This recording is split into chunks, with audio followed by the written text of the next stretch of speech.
Would you dare rub a slave's sweat onto your face just to become more seductive? Ancient Roman women didn't just dare, they were willing to pay a fortune to possess it.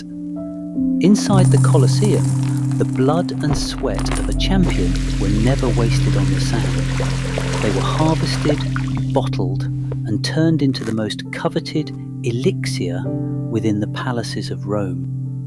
Subscribe now to discover the dark secrets history left behind. In the beating heart of the Roman Empire, glory is a currency paid for in blood and scorched sand. Look past the glittering marble of the stands and focus on those eyes, the cold, grey eyes of Thrax. Behind that lion-shaped helmet, he is no longer merely a man. He has been forged into a god of the underworld, a titan of the Colosseum, whose name is carved into the nightmares of his enemies. The air of Rome vibrates today. 50,000 souls scream in a unified primal roar that makes the stone foundations of the stadium tremble. Among this sea of onlookers sits Aurelia.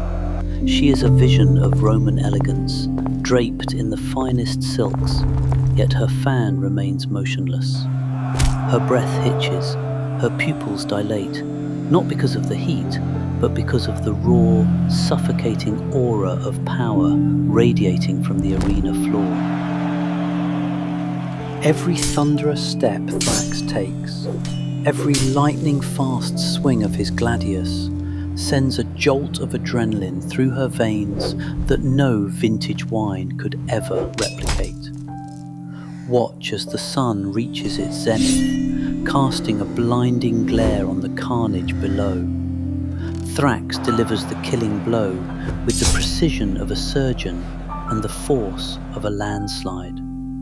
Crimson blood splatters across his bronzed shoulders, glistening like rubies against the oil-slicked skin of a living statue. He stands amidst the dust, the undisputed master of this circle of death. But as he turns his back on the hysterical worship of the masses, to retreat into the silent tunnels of the Hypogeum, he leaves something behind. It is not just a defeated foe or a broken shield. He leaves an essence, a primal, musky scent of survival that the elite of Rome crave more than life itself. While the citizens above cheer for his victory, Aurelia is already consumed by a different kind of hunger. In the shadows beneath the stadium, a silent ritual is about to commence. A ritual where the very waste of a warrior's struggle is harvested like liquid gold, destined to travel from the filth of the pits to the vanity tables of the powerful. The breath of the arena is about to be bottled.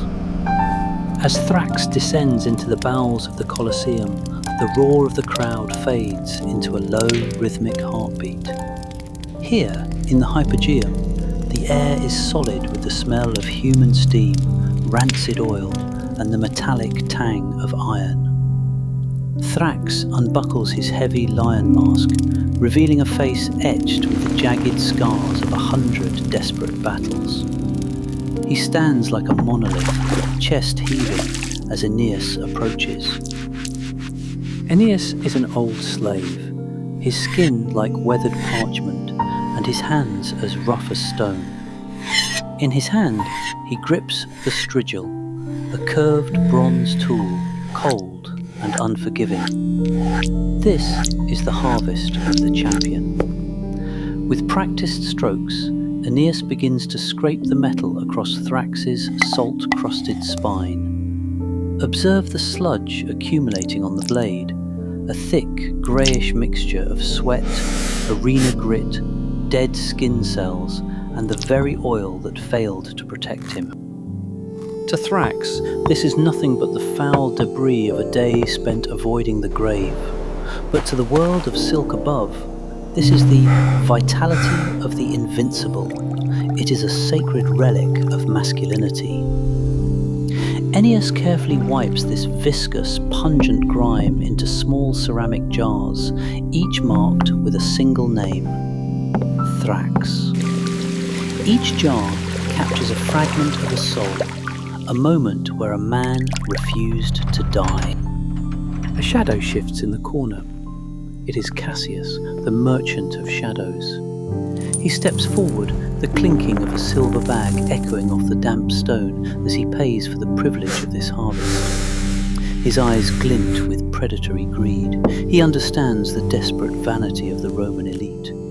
He wraps these liquid gold jars in soft black silk, hiding them beneath his tunic. This essence of trauma, born in the darkness and the dirt, is now an elite commodity, ready to be whispered about in the perfumed gardens of the Palatine Hill.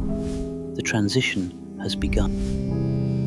Dawn breaks over the 7 hills, but the sun only illuminates Rome's decadence. In the exclusive boutiques of the Subura, a new kind of fever is spreading.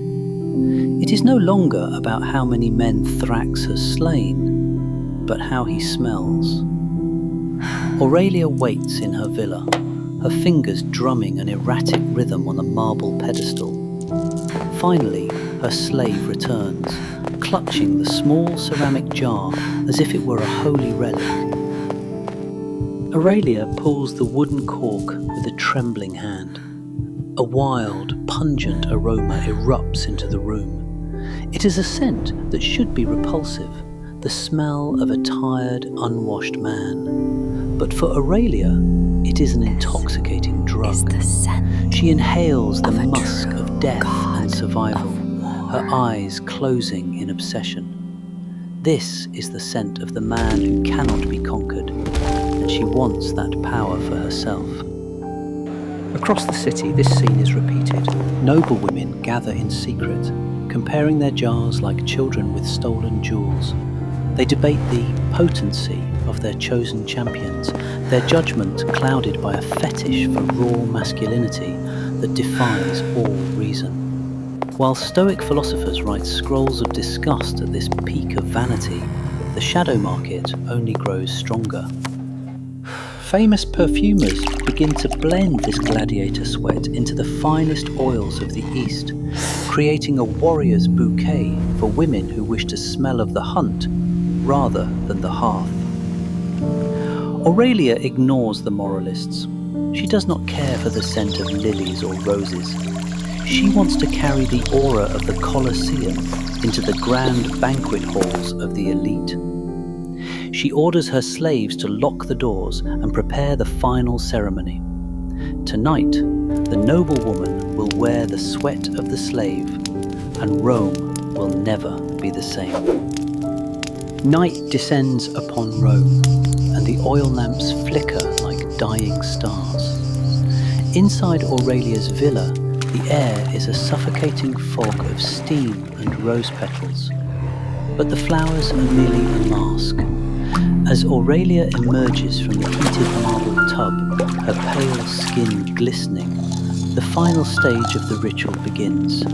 Her slaves mix the grey sludge of Thrax's sweat into a thick ivory cream made of sheep's fat.